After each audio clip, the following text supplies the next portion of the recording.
Ready, Chair. Okay, I'll call the meeting to order and begin with the land acknowledgement statement. On Tuesday, September 17th, 2024, we acknowledge that this sacred land on which Smiths Falls is now located has been a site of human activity for over 10,000 years and is rich in Indigenous history. This land is the ancestral and unceded territory of the Algonquin Anishinaabe Nation. We are grateful to the Algonquin ancestors who cared for the land and water in order that we might meet here today. We are also grateful to the Algonquin people for their contribution in the making of the Rideau Canal, which runs through Smiths Falls. We are mindful of broken covenants and the need to reconcile with all our relations. Together, may we care for this land and each other, drawing on the strength of our mutual history of nation building through peace and friendship, being mindful of generations to come. First item of business, I would like to welcome Councillor Dawn Quinn to our committee. Thank you very much for joining. The approval of the agenda. Would someone move that we adopt the agenda? Chris, and a seconder, class, all in favor? Thank you. And the minutes from our last meeting, it was on July 9th, 2024. Would someone move that we adopt those minutes? Jenny moves so. And a seconder, please, Chris. All in favor? Thank you. Disclosure of monetary interest, anyone? So we'll move ahead to priority issues. And I would like to welcome Christian and Megan from Stantec Consultants, who are going to give us an update on the Heritage Conservation District Area Study. Oh, very good. Hello there. Oh, I was wondering if I was going to echo again. We're here. You can all hear me okay? Yeah, loud and clear. Wonderful. Hello everyone. Thank you so much for having us today. Christian and I have a lot of information to present to you. I'll walk through an agenda here in a moment, but just wanted to start with a note of appreciation. We're very much looking forward to sharing our findings and getting some feedback. And to start off with, just as a friendly reminder, we are going to be back with you next month. So don't feel any sort of panic to summarize all of your thoughts and feelings right now. There are still lots of opportunity to do so. So with that, I'm going to cross my fingers and hope my screen sharing works.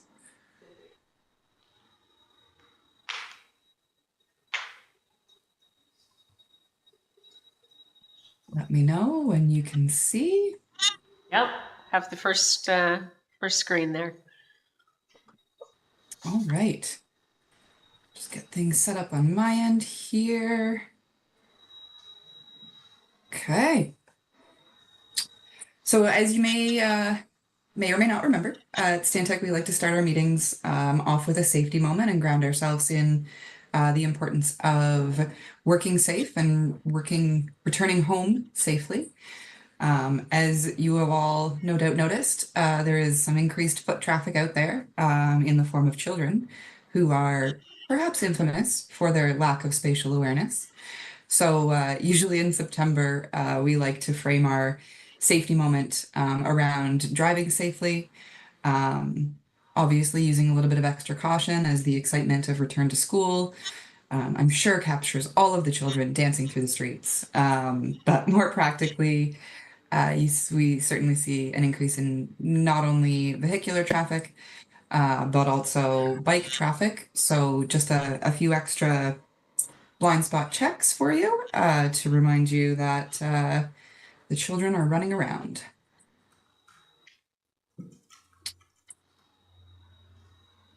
Still got to figure it. There we go. Okay.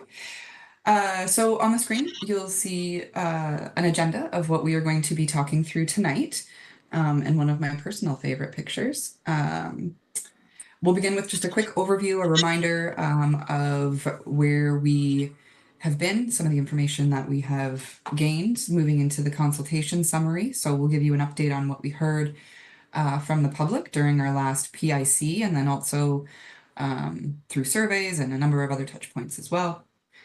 Then we get into the nitty-gritty of it in the preliminary findings.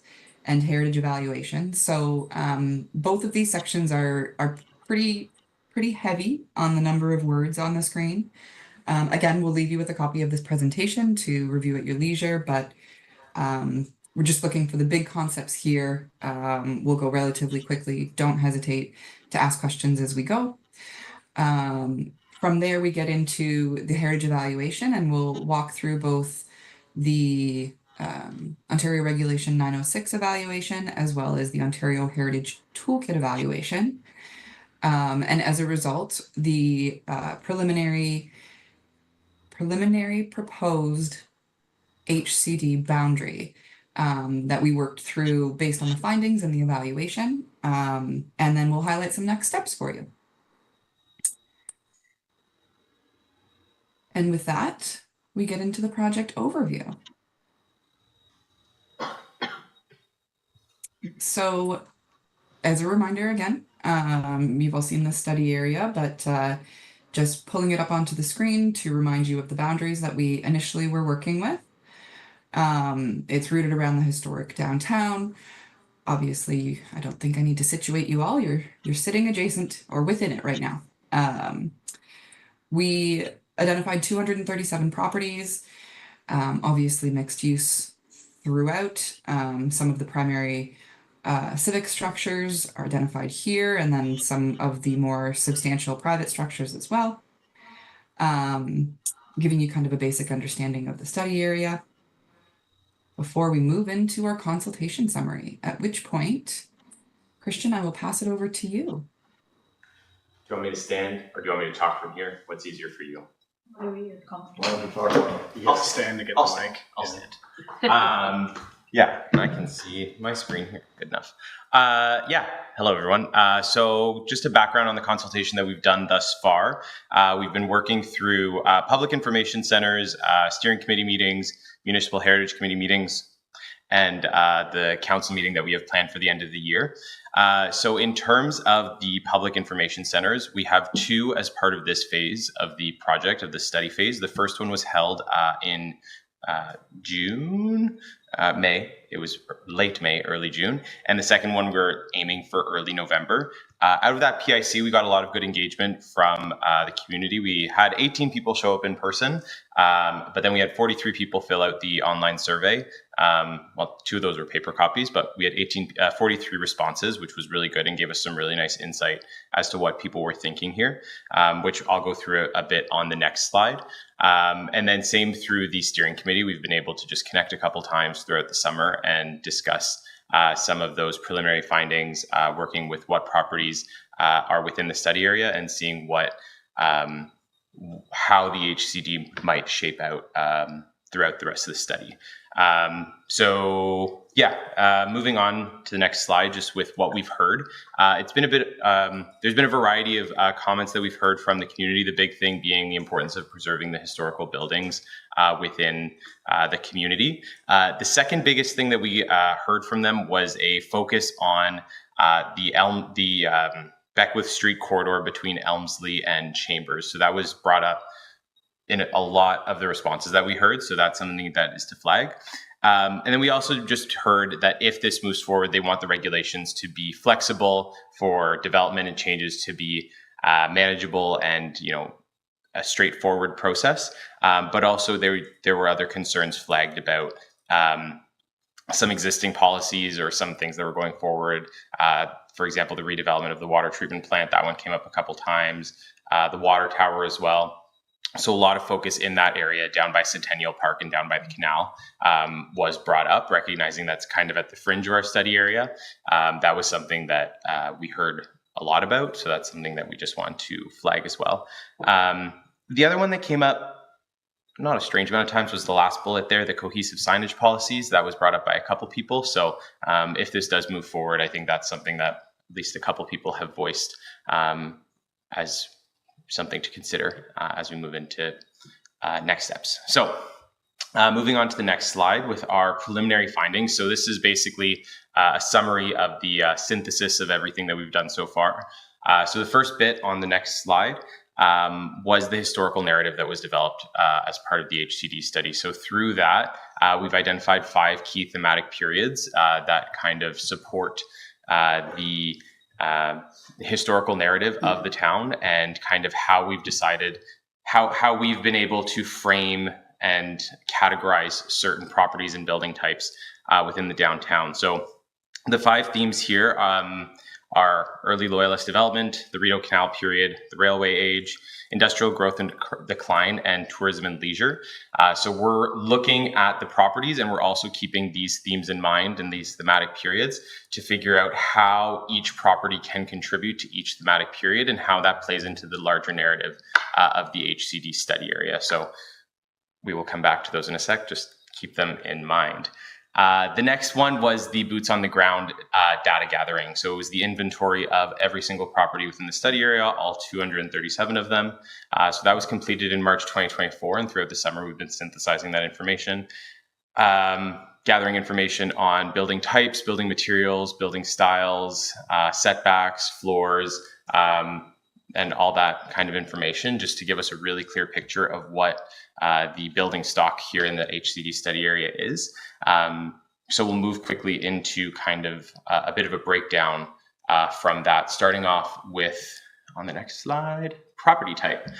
So again, lots of words, don't worry about reading them, but the pie chart in the bottom right corner shows kind of our 2 big sections, with the commercial properties in yellow and the residential properties in green, or on the map above, the commercial properties in blue and the residential properties in red. So as you can see, they're kind of, the commercial properties are obviously centered along Beckwith Street, with some extensions along Main Street east and west, and along Russell Street east and west.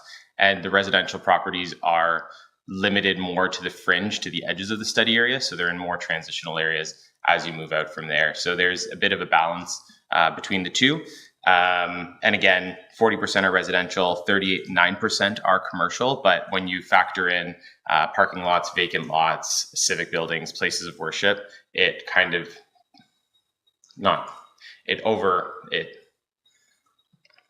the word is escaping me. There are more of those than of residential, is what I'm trying to say.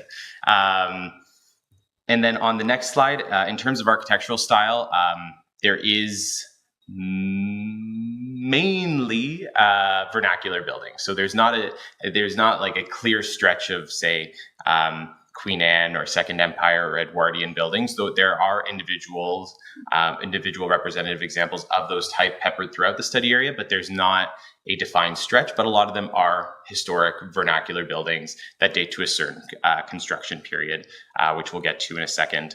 There is a large pie slice there in the orange, 11%, marked not applicable. So those are properties that are either vacant, they're parking lots, they're undeveloped spaces within the study area that are, again, flexible for future uses. But it is interesting to note that it is the second most prominent property type, all things considered. And then the next one, building materials, there we go.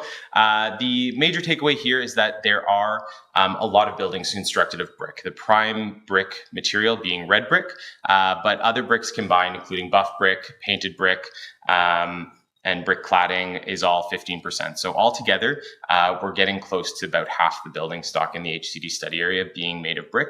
And while there may be other brick buildings in the HCD study area, they may be covered in vinyl cladding or aluminum cladding. And when we're assessing the buildings, we assess the buildings in their current state. We don't kind of guess as to what they could be, because that's just adding a lot of unknowns into the process. So that's why that number of vinyl and aluminum siding is larger, but it doesn't negate the fact that there might be something under it, but we can't, definitively say. So we go with what we can see. And then lastly, the construction period. On the next slide, the bulk of the buildings in the HCD study area were built in the late 19th century. So again, 1870s to 1890s. But again, a lot of them also fit into those 2 flank periods between the 1860s and 1928. So a lot of the buildings fit within that period. And on the map, it's not the most clear right now, given its size. But again, a lot of the concentration of older buildings or from turn of the century buildings is along Beckwith Street and Main Street and Russell Street as well. Yeah, so you'll have more time to digest all of these numbers. This is just a lot to throw at you today, but just an overview to start. So with that, I'll toss it back to Megan. Thanks. Thank you.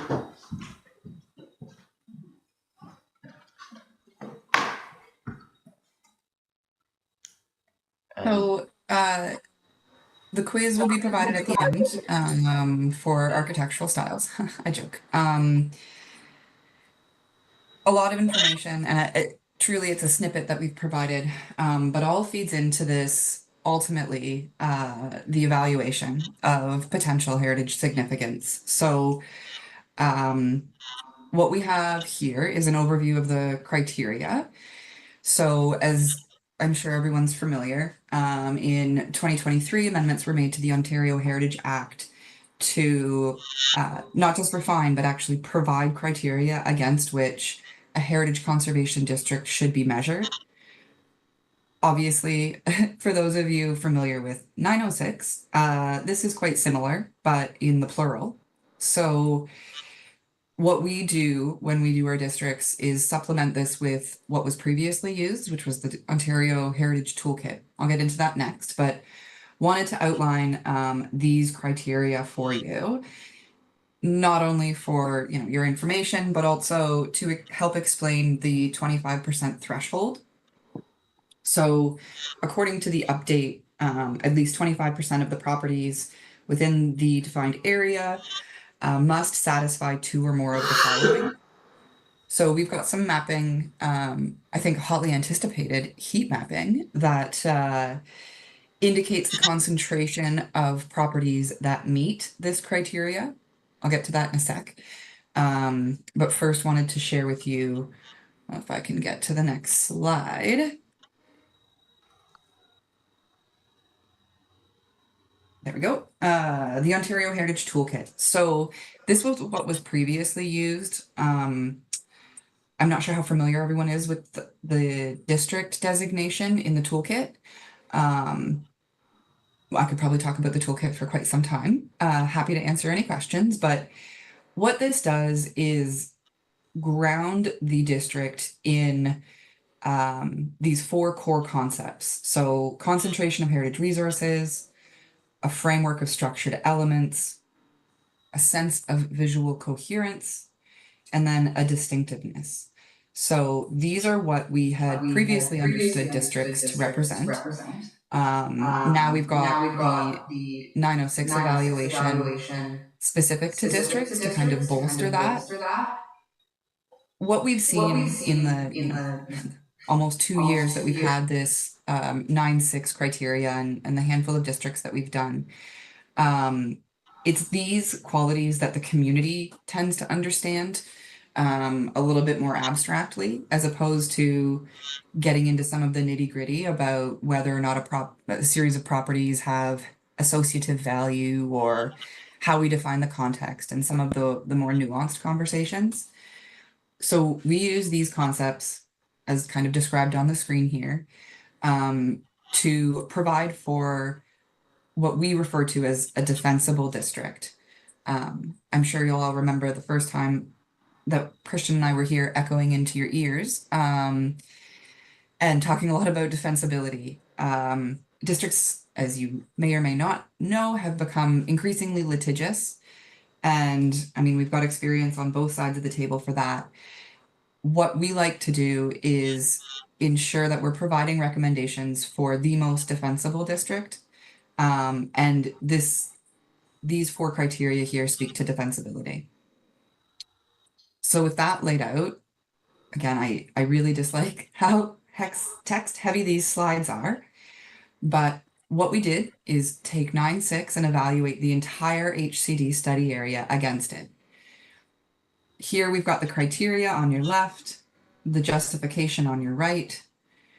We determined that the entire study area did in fact technically meet 3 criteria for designation. We can get into some of these nitty gritties if you'd like. What I'm going to do is go past them now and we can come back if you'd like, but I do want to leave some room for discussion. So focusing on the 3 criteria that were met, the first one talks about design value, representative, rare, unique, some of the language you're familiar with. 129 of the properties were determined to satisfy this criterion. When we get down to the contextual value, and we see this quite often, that we had technically above the 25% threshold that satisfy these 2 criteria here. And that again links to the relationship between buildings, the contextual value as it exists. This number, though, makes us as professionals a little leery. You really want to have a strong kind of not just meeting the bare minimums, but ideally exceeding them. Nonetheless, we carried it through to evaluate the entire study area against the toolkit results. So again, concentration, framework, visual, and then distinctiveness. In our opinion, the entire study area ultimately did not meet any of these criteria. Instead of spending too much time on this slide, I'm going to bring you right to the heat map. So over here, and Christian and I could talk for a while about color theory and the selection of colors. Nonetheless, you see on the right-hand side here where my cursor is, the number of criteria that were met. So 6 was the largest number that was satisfied. You can see those in a very select 2 properties. 5 criteria being met. And again, this relates to the 906 evaluation. We've got again, another small handful of properties that met 5.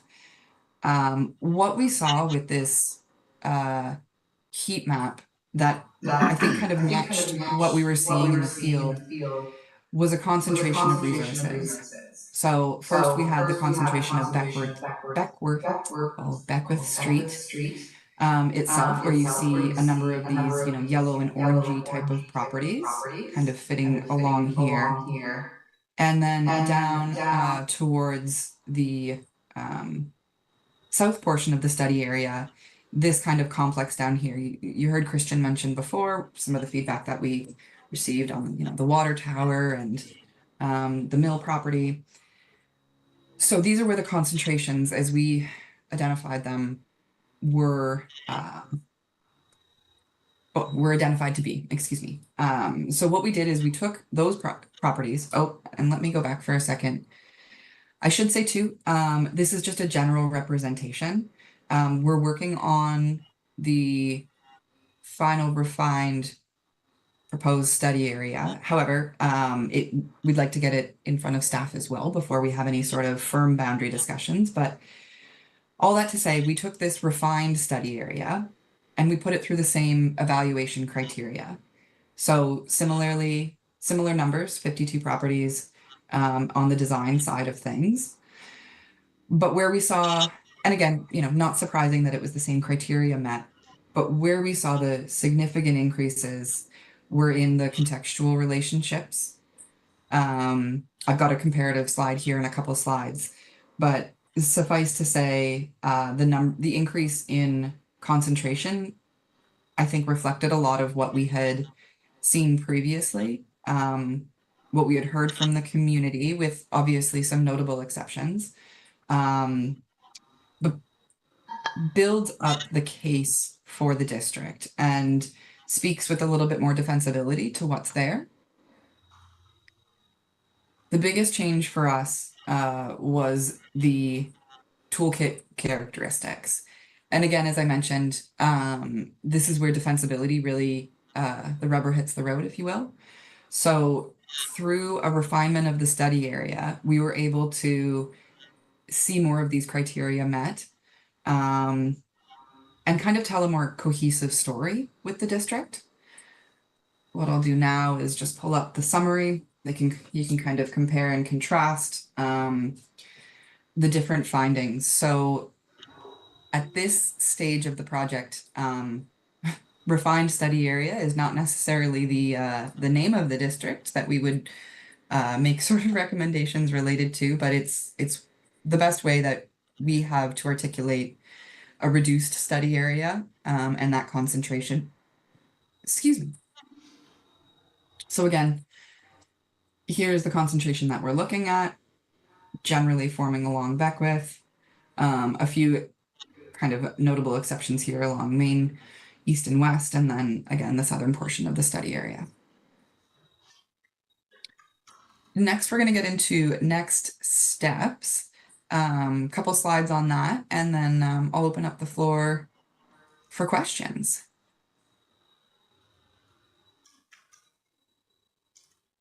So as far as on our end, the recommendations are in the works. You'll see on the schedule that we'll be submitting a report to town staff very soon. We're working to refine this commercial core HCD boundary, looking at the way some properties interact and the way some don't. As far as the recommendations of the study itself go, we've got 22 properties currently that we are considering recommending for individual designation. So Part 4, as you all are familiar with the Part 4 designation pieces. Those are the ones, and again, we can talk about specific properties, but those are the ones where there is, in our opinion, too much of a gap between the district and the individual properties, or alternatively, the connection between the district and the properties is not strong enough to warrant inclusion. And you see that in some areas where there are gaps, whether those be parking lots or different types of commercial. Those are the spaces that, in our experience, we've seen kind of some flags around including because of the gaps. Again, we can talk about specific properties too. And then we've got a few special planning areas that we're looking at outside of the HCD boundary that would speak to, outside of the HCD and the study area boundary that would speak to some potential, whether it's future studies or integration into future planning exercises as well. And finally, the schedule. So we're going to be getting our draft report into town staff by next Wednesday. From there, we're going to be providing a similar presentation to our steering committee as to the one you're hearing now. Looking for feedback from them as well, recognizing a few of you are doing double duty. We appreciate that. We do plan on returning to your next Municipal Heritage Committee update with not only the revised HCD boundary or potential boundary, but also any sort of feedback, comments, discussions we've had with staff as well. We'll carry that update into the second Public Information Center to be held in early November, following your Heritage Symposium. So kind of building up the momentum there. And then finally, anticipate presenting to Council on December 6th. With that, I have our last slide that just tells you who to contact. But from there, I perhaps bring it back to this slide here and open the floor for questions.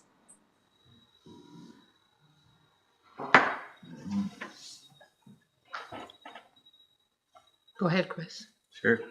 Thanks for the presentation. It's great to get an update and see all the research and progress that's been made to date.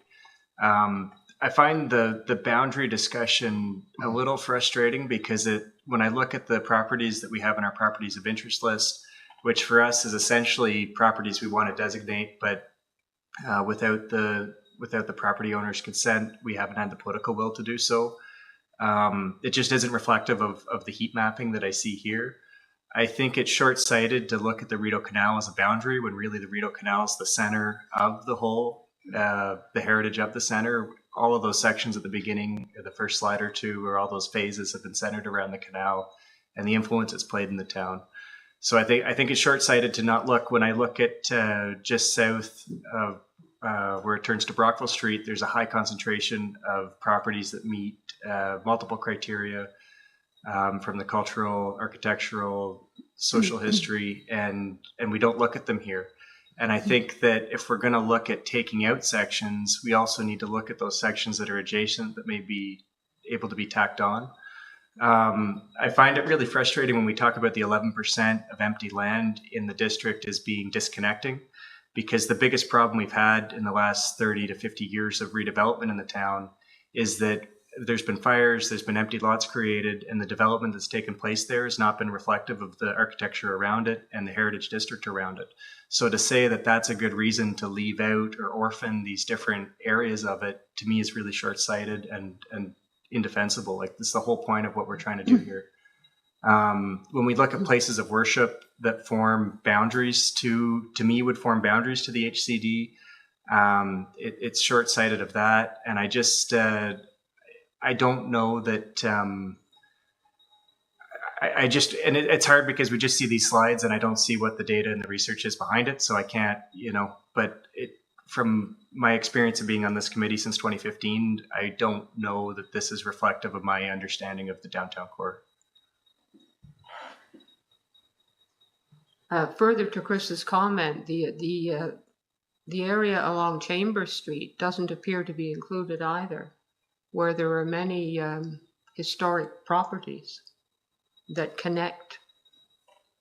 It seemed to me, looking back at the criteria, that nothing met the associative. None of the properties or the area didn't meet the associative connection with an important person or event, or those were the ones that didn't meet the criteria. So, but I wondered why Chambers Street is not included. So happy to answer. I mean, Chris, I think you brought up a number of questions there. Happy to speak. Would you like me to speak to them? Do you want me to? What's the best way to do this? Great. So the first one is the Rito as the boundary. Certainly appreciate the perspective. For better or worse, there's no municipal framework for dealing with the Rideau. You have no jurisdiction there. So that's the piece that federal lands are always a bit of a challenge.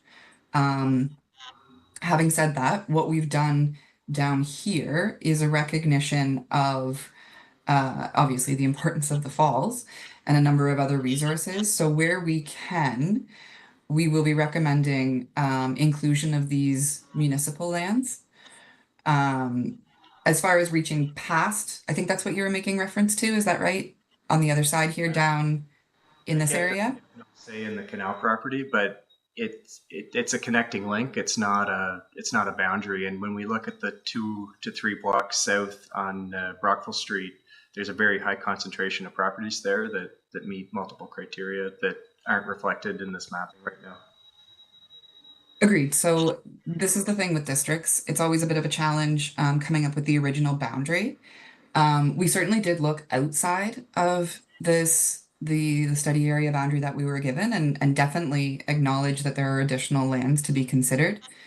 What we did here, though, was identify the properties that relate to each other, not to suggest that there's no relationship to those additional properties. And am I correct in speaking, these are down this part of the map, is that right?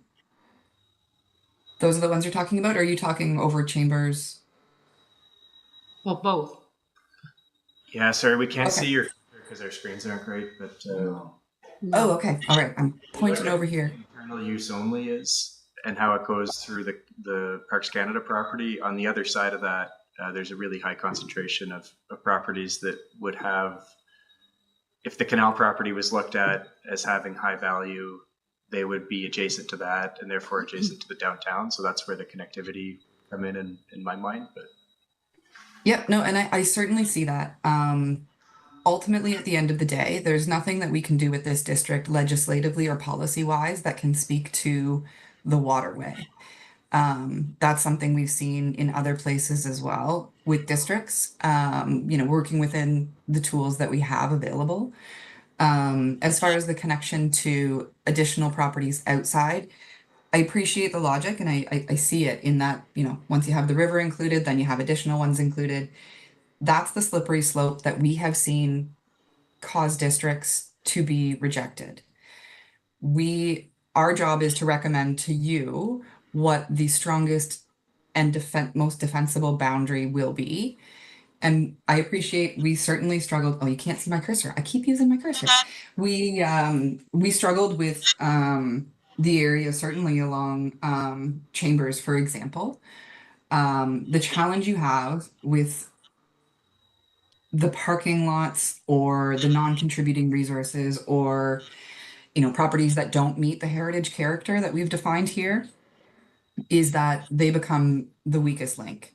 And what that does is put at risk the concentration of resources that we can provide policies and legislation around protecting. And it runs the risk of having a single property owner, for example, hydro, fight the district, appeal it, and then the entire district may get tossed out. So what we need to do is make sure that we're providing you with defensible recommendations, and that's kind of the piece. The Rito is a perfect example of it, where we could include it. I'm just not sure that you would have any. You certainly wouldn't have any enforcement abilities, and I think you might find yourselves the recipients of a objection from the federal government. And based on experience, that's just not somewhere you want to be. So having said all of that, I also appreciate the adjacency comments and the parking lot issues, and we certainly recognize the challenge that comes along with vacant space and vacant lands. We're not suggesting by any means the district turn its back on those lands, but rather there are better planning tools than a conservation district to speak to what a property should be used for / look like, all of those kind of things. We can't designate an empty, just like you with a Part 4 designation, you couldn't designate an empty property for heritage by means of development control. There are better planning tools to do that, which we can definitely bring a lot more information back in October about those planning tools and speak to how adjacency would be recognized. So, for example, if you're looking at, say, the movie theater spot, because the property right beside it is adjacent to that, the movie theater area would be in the district, the adjacent property would have to consider its relationship, its impact to the district as part of a development application, for one example. So there are tools that can speak to that kind of adjacency. And try and make those, certainly recognizing some of the empty spaces as opportunities for infill that's appropriate and speaks to the surrounding context. I feel like you had a third point, and I'm not sure that I'm answering it for you. I think it'd be just helpful to see the to be able to see the data behind the heat mapping, and then that would give me a more clarity on where the logic is behind it. Absolutely, yeah, and that's something, trying to be high-ish level here. We've got, if I can go back here.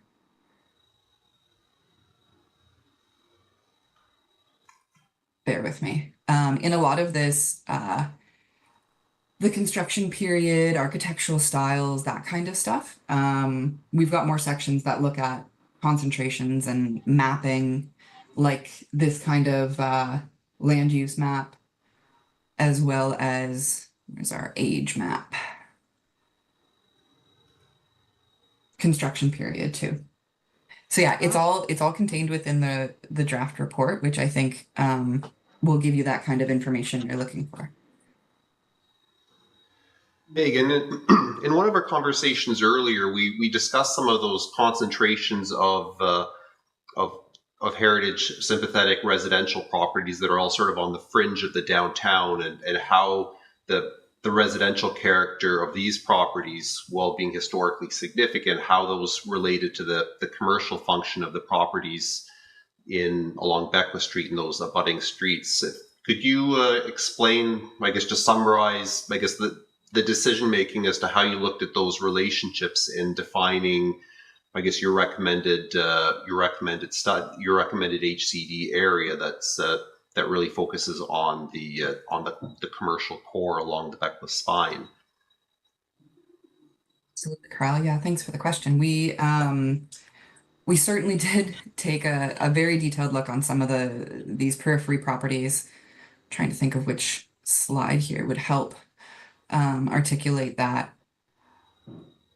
Oh, I'm going to go back to the heat map just for convenience sake.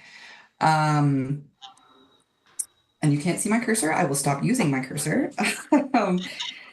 So the key for a district, and you'll see this in the report, much like an individual property designation, there is a statement of significance required for a district. So by virtue of completing that, we need to identify the character of the area and kind of go through all of the same descriptions that you would for an individual property. We identified the core building use here. Actually, that would be a decent slide to put up as that commercial corridor. So in some cases, elsewhere, we've seen some residential properties that speak to that commercial piece. In this case, here we go. In this case, you can really see the concentration of civic and commercial buildings kind of right down the core here. There was not a strong enough concentration of residential buildings that linked directly to the commercial core. So that's all to say,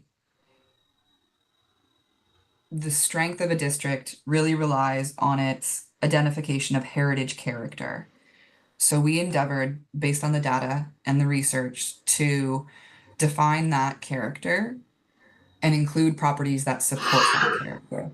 So when you have a residential property that certainly has individual merit, CHVI according to 9.6, if it can be protected through individual designation and maintain its integrity in the same way or better than it would a district, that tends to be our requirement, that tends to be our recommendation, where there are gaps. So the suggestion, and you have to kind of think of the next step from here, is that we want to provide a comprehensive planning document that will speak to management of resources and identifying, a small cluster of resources that don't necessarily relate to the commercial character or the commercial uses, or I guess to be more blunt, the commercial building stock. It just looked to weaken the boundary. So we feel it's prudent to recognize those properties, but rather through individual designation as opposed to district designation. And this actually is a really important concept that I think we've done a poor job communicating. I understand that district designation is appealing for properties where you do not necessarily have owner's consent, I think is kind of the impression that I get. They are not mutually exclusive.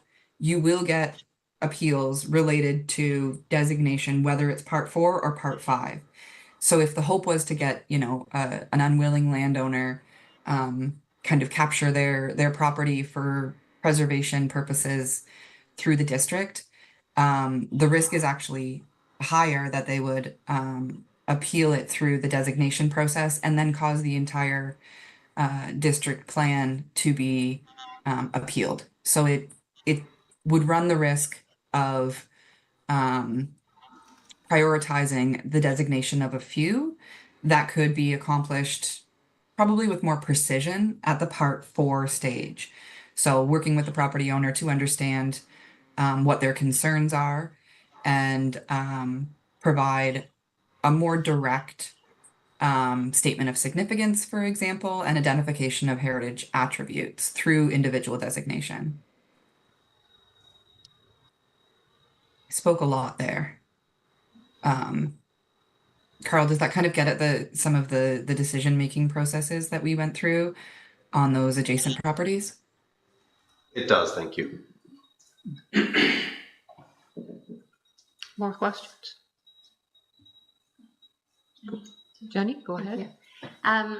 Maybe not a question, just more of a comment. I think I have the same concerns as Councillor Maguire. Just if we're looking at the heat map in particular, maybe some background could be provided later about like the rationale and justification. And like, I hate to pick on one particular property, but it doesn't, the hydro building, for example, like we know that as the oldest stone building in town, like one of the first hotel next door, we assume it's the same with that property. So they didn't look like they were red. That would be my assumption, that those properties or similar would be mapped that way. So I think that kind of some of that background information would just be helpful going forward. And it's actually that highlights an important point. The way, so that it's important to think of, this is not whether or not individual properties satisfy the criteria under Part 4, but rather if they satisfy the criteria under Part 5. So, I mean, I think your hydro buildings are great examples. Like they're pretty remarkable buildings in and of themselves. And I think if you were to measure them against 906 for an individual property, it would meet certainly at least 3 or 4 criteria, if not more. But when we are measuring them against this criteria,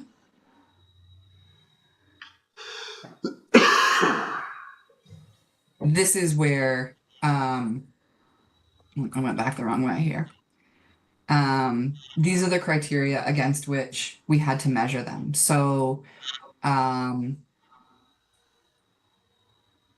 for example, you know, you've got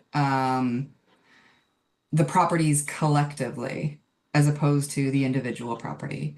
Those hydro buildings specifically, I think, are phenomenal candidates for Part 4 designation. I understand, or would it maybe expect, there's a bit of hesitation from the property owner there. Nonetheless, I think you could work towards a compromise without it being part of the district. Probably leave it there because I can ramble about these properties. We did spend a very extensive amount of time talking about them and seeing if there was a way that it would make sense to include them, but they just ultimately don't relate in the strongest way to the district. And I'll just jump in specifically just to make sure we're talking about the right building, the one right across from the Giant Tiger. Yes. Yeah, so that one, I think, if you look at the criteria that were met here, the big one is the design value of the building, and the 2 contextual criteria is what brings us over the hump for most of them. Looking at those properties individually and the location of that property, it's a little bit more, it's more isolated, and it makes it harder to meet those 2 criteria at a, you know, HCD study area wide level, which is why that building at an individual level may have more of those contextual links, but as a whole, looking at the Giant Tiger across the street, the empty parking lot to the left and the empty parking lot to the north, it kind of isolates it in that area, which makes it, you know, when you're looking at it, the bigger picture, yeah, that one. So it's a beautiful building. Trust me, we went back and forth on it a lot. But yeah, that's where it gets, that's where the difference between Part 4 and Part 5 kicks in. Yeah, thank you, Madam Chair. Interesting presentation, very in-depth. I appreciate all the work you've done on it. My question, you touched a little bit about vacant land. Are you including vacant lands in this study of yours you're doing and identifying various vacant lands? And there's no building on it now, and this building has changed.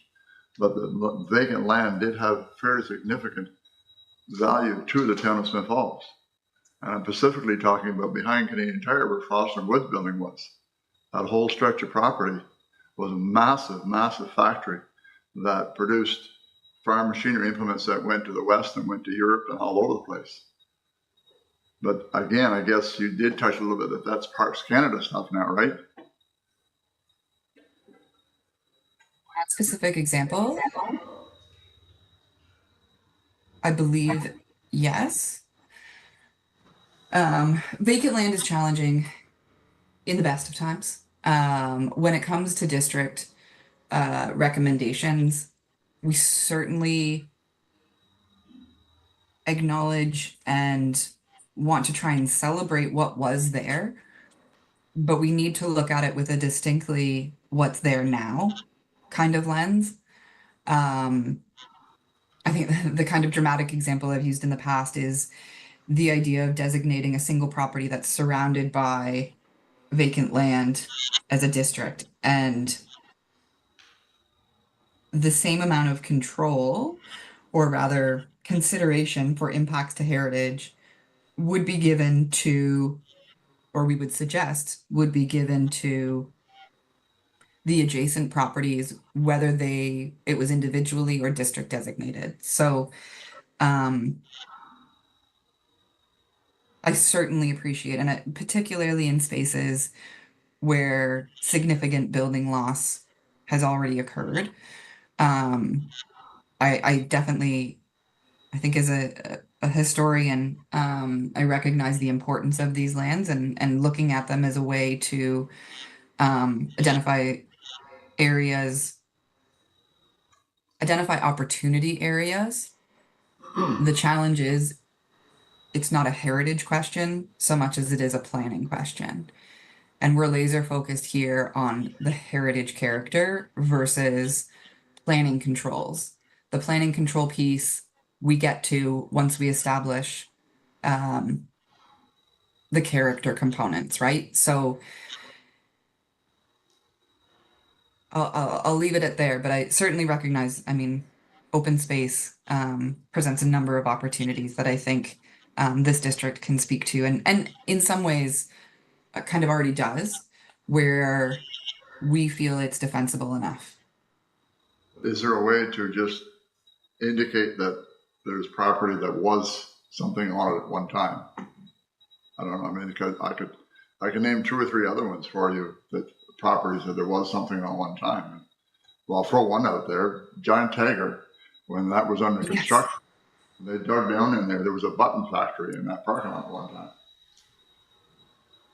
And Yeah, you know what? Actually, sorry, another one think on William Street, Mary Street. I don't know if you know where that is. I don't know how far the district goes.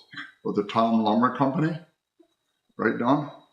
The Tom Lumber Company was there one time, and the Tom Lumber Company provided a massive amount of woodwork for the Presbyterian Church, which is in your heritage district. Then I go, if I may, Dorothy, go a little further down Brockville Street where Forrest Davison House is. I know that's in your district, but across the street from the Forrest Davison House, there's a red brick house, and beside that is a old-fashioned type barn that the horse and buggy was housed to deliver the bread on that side of town. And that building is still there. And that goes back quite a ways, right, Don? Yes, and Go ahead. just hop in on that.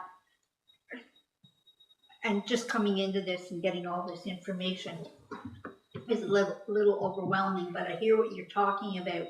So we do have vacant land that was very historical to this town, like Market Street parking lot. Right. That was a beautiful building that was there. That was part of the history of building Smith Falls. Yeah. The other empty spot is the parking lot on Chambers and Market. Mm-hmm.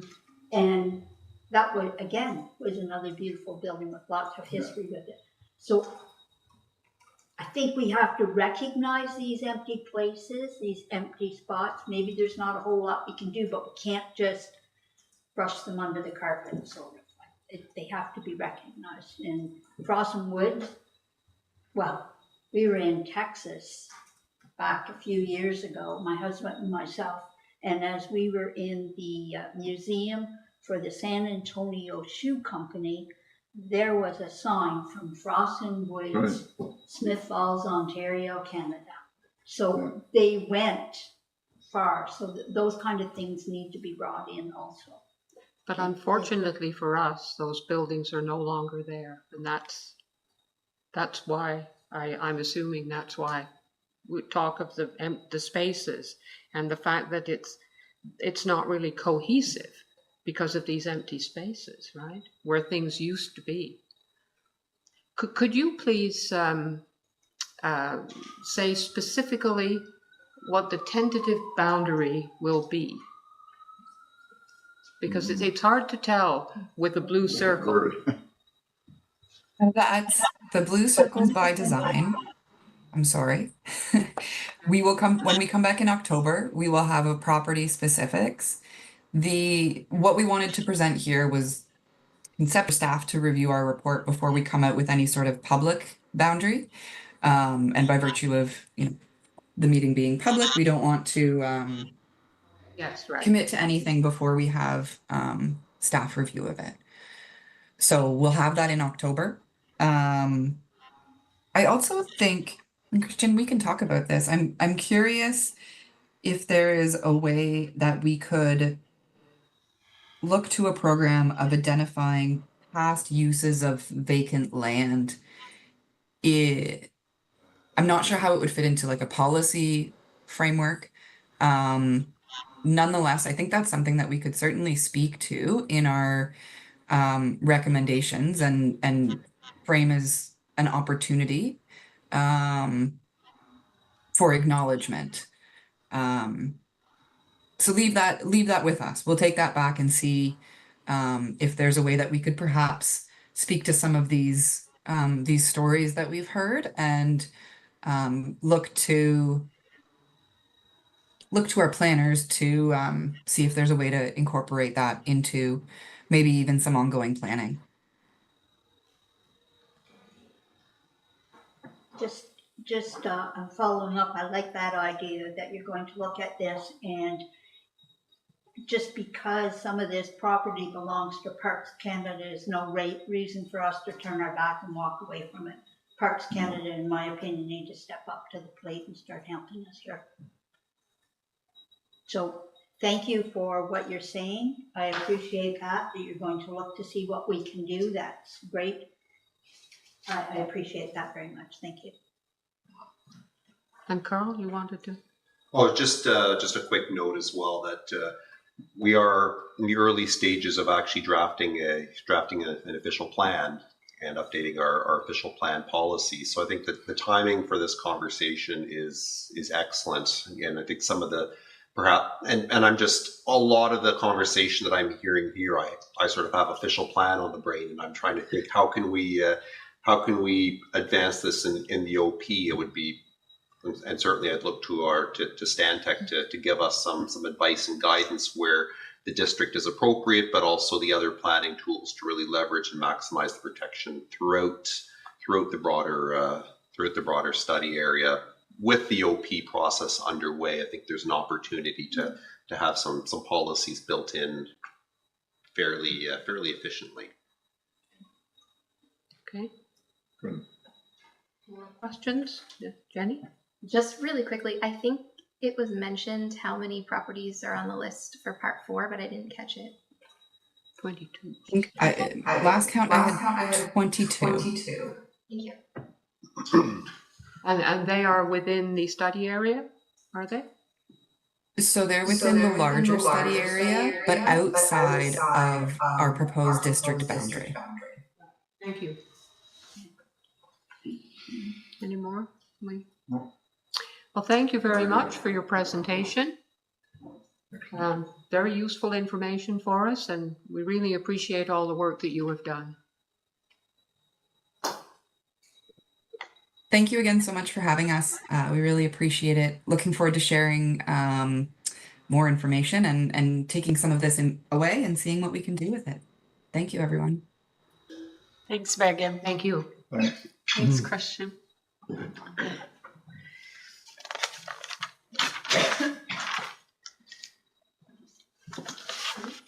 Go ahead. Yep. Next item on the agenda is the symposium update. So, I guess that's me. We have 3 confirmed speakers for the symposium. We have Andrew Jeans from the Ontario Government Ministry of Citizenship and Multiculturalism Heritage Branch. We also have Megan, who's kindly agreed to come and speak at the symposium. And we have the former mayor of Perth, John Fennick, who was the mayor when Perth went through its process of establishing a conservation district. I'm still hoping to find a fourth speaker, but I have not as of today. We have a, yeah. Christian Allen wasn't available? She didn't reply. Oh, You told me she was going to Toronto. yes, but she was going to see if she could get somebody else. Well, I have various feelers out there. That was one of them, but nothing substantial that I could say that we have a speaker. Yeah, I'll see her on Sunday and I'll confirm for sure. Well, it would be nice if, yes, it would be nice if we had a fourth, but if in the end we don't, we'll make some adjustments and be creative ourselves, I guess. Marie has a press release ready to go. Yeah. And do you want to talk about the advertising and who you're reaching out to?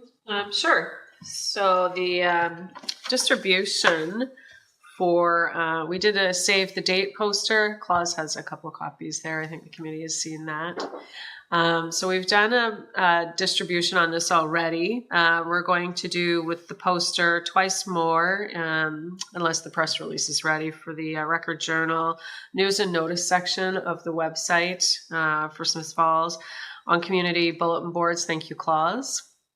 And press release out to the Hum, CHO News, the Westport paper now, of course, since I'm pretty sure John will print that, eh?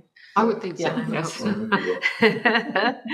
And the invite list, participant list from 2023 symposium, good records there, so we should be able to do a good email blast of that.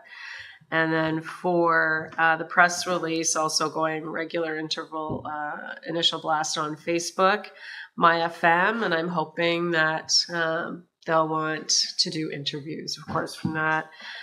Again, news and notice section, the heritage page on the website, emailed out to DBA and Chamber, of course, Town Council, the steering committee, and I was wondering if the Station Theatre might consider doing an email out to their list. I don't know if Linda would be interested in doing such a thing or not, but they have quite an extensive list too, I would imagine.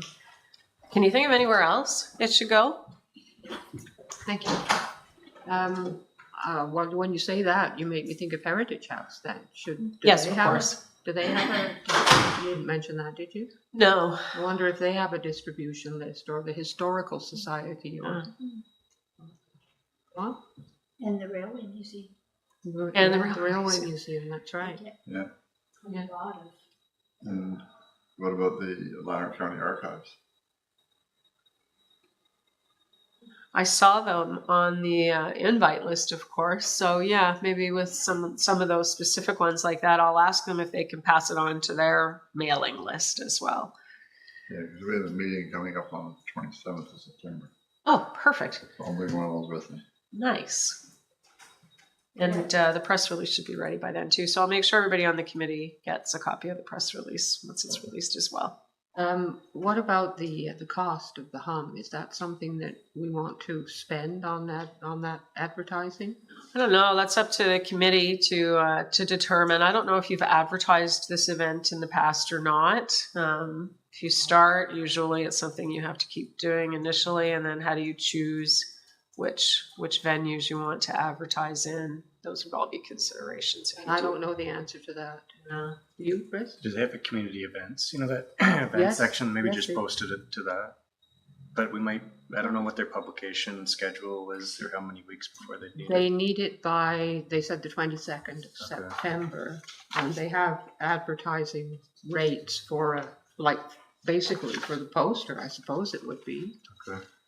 They've got their community events 2-page spread as well. I don't know, that may not cost to put it in there, but No, just to have the listing as an event doesn't cost, but to advertise outside of that it does. And they quoted a couple of prices. One was like $200, one was like $5 or something, wasn't it? Depending on the size. Was it, Dorothy? I don't know. smaller one was, $142. yeah, $142 for a smaller size.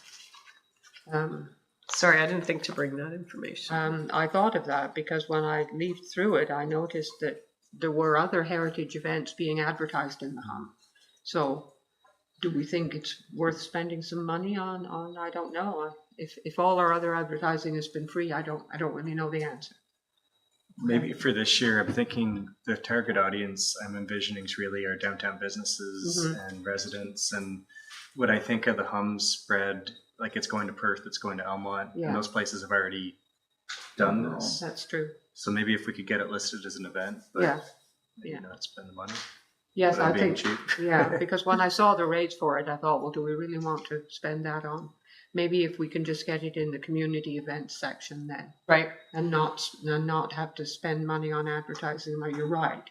It's maybe not the target audience. Okay, very good. So we'll continue with the. Go ahead, Jenny. I'm trying to remember if last year Lorraine sat down with Kathy Botham for an interview. Sorry.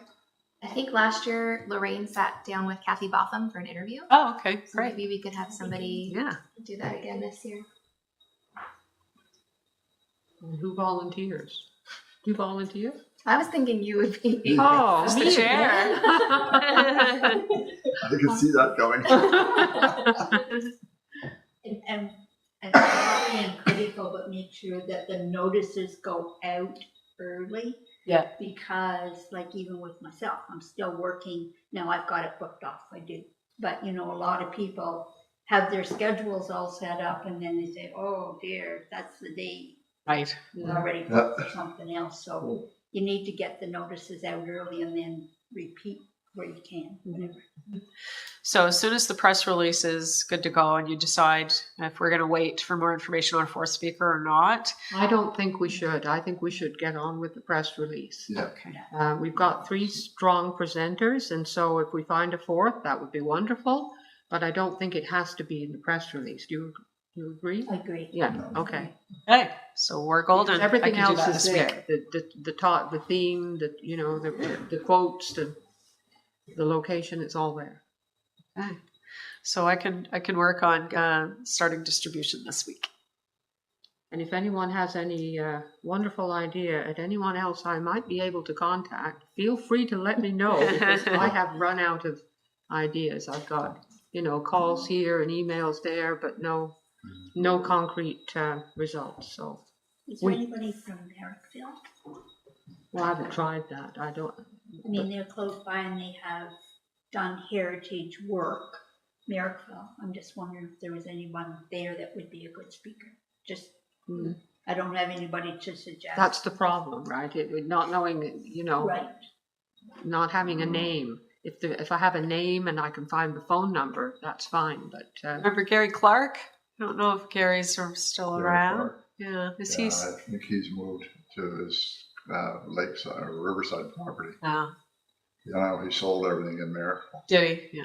He would be excellent. I'm not sure how good health he is anymore. He is up there. Never heard that. the I mean, John, He was instrumental in a lot of stuff that happened in Oh, I Merrickville. know. Yeah. Him and I worked on the Communities and Bloom thing. Oh, did you? From day one. Yeah. That was a great program. Sure, we can find a fourth. that's a great idea. What's that? That's a great idea. I have an idea. Yeah. You might not. Yeah. Just never know till you I ask. don't know. Don't have any notes. We won it 3 times in a row. Awesome. Yeah. Perfect. You know, the funny thing, it was right after the ice storm too. Oh boy. Oh, it was Wow. That's no small feat. wild. Okay, so we're good on the press release to go then. I think so. Yeah. Yes. Thank you. And we'll keep working away at in the background on the possibility of a fourth person. Sounds good. Yeah. We were hoping, that it would be somebody who's actually on the ground that could speak to the economic benefits. But I haven't found a person who will do that. Oh, it's too bad. Gary would have been just the perfect one for that. Who are we talking about?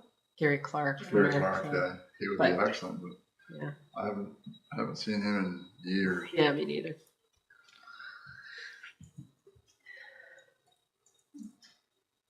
Just, More things we need to talk about? Sorry, What about? Chair. yeah. Chair. Sorry. Yeah, sorry, yeah. Well, I have a question on the mechanics of that day. Do we have the stuff reserved from Rental Village? No, I don't. I haven't reserved anything for Rental Village. Yeah, I'm. What do we need? Don't, Well, we got tables and chairs from them last time. did we? For the museum, for lunch at the museum, I think, right? Oh, we had to, I remember folding up all those tables at the Yeah. Station Theatre, so where did they come from? Rental Village. The town? I don't know. I guess you'd have to go through your bills from last year. But I don't have any of that. It was Lorraine who organized the symposium, and I don't. So I can check.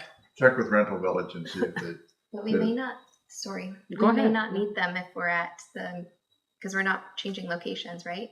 Right, we're at the Oh, theater. I'm sorry. Yeah, I was thinking last year, we're doing the same thing as last year. I don't No. think we're changing locations, so we may not need. So the The luncheon same is going to be amount. at the Station Theatre Yes. and they have tables and chairs there. Or we Well, can- no, where did those tables come from? Remember we had to fold them all up and, Yeah, Put them maybe up. we could They came touch from- base with the Station Theatre. I will. and, But yes. the luncheon was at the railway museum. Yes, but that was last year. Right. Well, we're not going to the Railway Museum this year. No, I realize that. Okay. So the the Station whole Theatre. thing is being held at the Station Theatre, the whole event. And they have tables and Well, that's what I don't, that's what I don't know. I don't know either. I don't. I'll find out. I'll email Linda. And I suppose we need to be thinking about the caterer at this point too, right? And the three quotes according to this task checklist.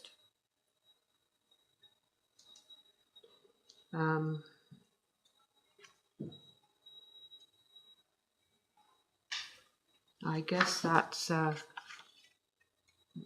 we're sort of on track time-wise, I think. Not bad. Yeah, Who are the three caterers that you have? we haven't done that yet. No, that isn't, someone reached out to say they would do the catering? Sorry? Has anyone reached out, like, to a caterer to No, ask? I haven't done that. Do I do that? Who catered last year? Lorraine? Who catered? Tony's daughter, I don't know her name. Oh, okay. Right, Tony's. But I think we need the three quotes anyways. We need the three quotes. So are you able to do that, Marie? I can certainly try. I don't. If I'm going to struggle time-wise, I'll give you a shout. Okay, because Yeah. well, It's just with the official plan and some of the other projects that are going on Right. right now. I don't know any caterers. Do you? Does anybody know? I do. I know lots of caterers You and do, stuff do you? in town. So Okay. so let me just see if I can make some phone calls, at least Dorothy, and get some information flowing, and we'll Sip. go. SIP caters, did you know that? Sorry, SIP, the restaurant. Sip. Yeah, They cater, yeah. Okay. and so does Amy Rensby. Yep. Yeah, Amy from the golf course.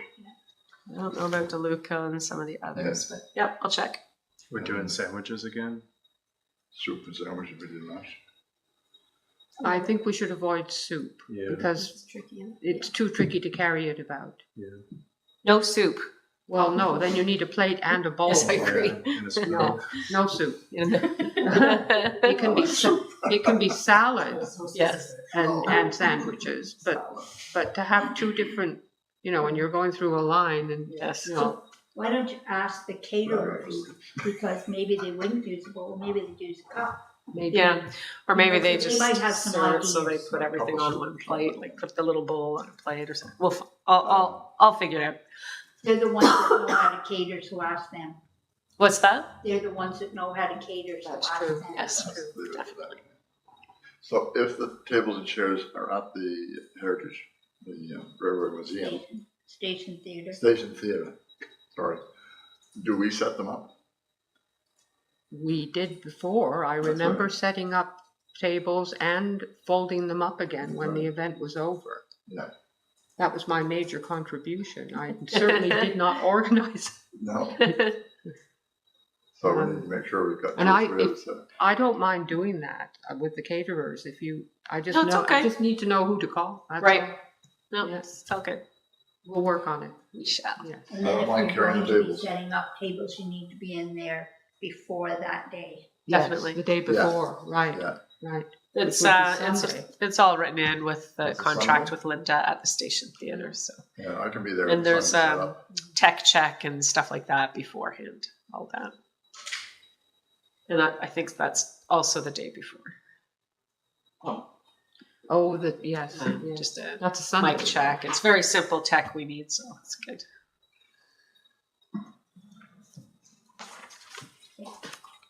All right. Anything else on that? No? Heritage pedestal repairs, Marie. I just wanted to let the group know that the 3 that required repairs were completed. Good. Very quickly, too. Yeah, they were done probably within 10 days after that meeting.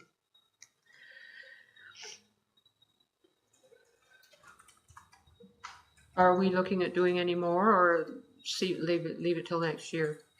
No more? This says no more. No. So I don't I think knew the you would say repairs are that. going to last. I have started looking at quotes for different types of material and all of that. So it's a bit of a slow process for me right now because it's not at the top of the priority list. But I have sent some feelers out to the province to see who they use, and they gave me the name of the company they deal with, and this company deals all over Canada.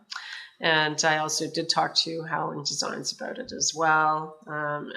Is there anyone else you think I can, just to get some ideas? Yeah, just to get some ideas from. I mean, the one company that the province uses, of course, that's the raised metal lettering, and they can do some etching, and I've seen some of their work. It's beautiful. In the event that we do have a conservation district, we'll need some new signage. You know, I imagine top of Beckwith Street, bottom of Beckwith Street, if it comes to pass according to the suggestions. Yes, yes. Yep. Okay. Next thing is the Algonquin College project update. We don't have that yet, though, do we, Marie? No, and I haven't heard. They were having some difficulties with the actual putting the report physically together with their tech. So there was it was a huge file, and they had the 4 of them kind of feeding into the system. Anyway, they've been re-inputting. And last I heard from Sean was on September 6th, is that, they're still working away on that diligently. All the work is done. They thought they had the report done, but now they have to rework some of the. Had hundreds, 400? Oh, yeah. It was massive. And then there's the information on each property, so I can see why it would be a problem. Yeah. So as soon as we get something, I'll make sure everybody sees that. Well, you came back. Well, that brings us to round table then. Who shall I pick on first? Class, do you have anything for round table? I don't. I've said enough already. Chris, do you? No? Jenny? Dawn? Yes, just thank you for having me join this. Very happy. Thank you. Good. Carl? So I'll just continue plugging the other project our department is working on, the official plan. We are hosting an open house session on the Youth Arena on Thursday, October 10th. It's going to be based around 5 key themes that have been identified through public consultation. One of those key themes, of course, of interest to this committee is downtown revitalization. So each of those, there'll be separate tables, each manned by our consultant team and town staff, just gathering thoughts and discussions on each of the teams. People who participate will be given the opportunity to circulate and participate in a few of the discussions. But I think at this point we're really gathering and setting the direction for what our official plan is going to look like. And I think some of the concepts and ideas that are coming out of the heritage discussion here will cross pollinate into the planning policy work. So October 10th, we're just working on some on a press release for that, as well as promotion for the official plan open house.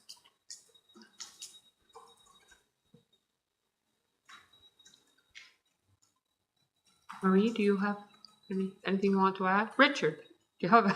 Sorry. That's really interesting, though. Do you have anything for roundtable that you'd like to comment on? Nothing to add, no, but thank you. Okay. And the next meeting is October the 8th. Is that Tuesday? Yeah, I think so. Is that right after Thanksgiving or before? Hang on a sec. Thanksgiving's the 14th. That's before. Good. October 8th. We're sticking with Tuesday. Second Tuesday. I assume the second Tuesday. Okay. All right. At October 8th at 4:30 p.m. Would someone move that we adjourn the meeting? Chris, thank you. Meeting adjourned. Thanks. Let me just sign.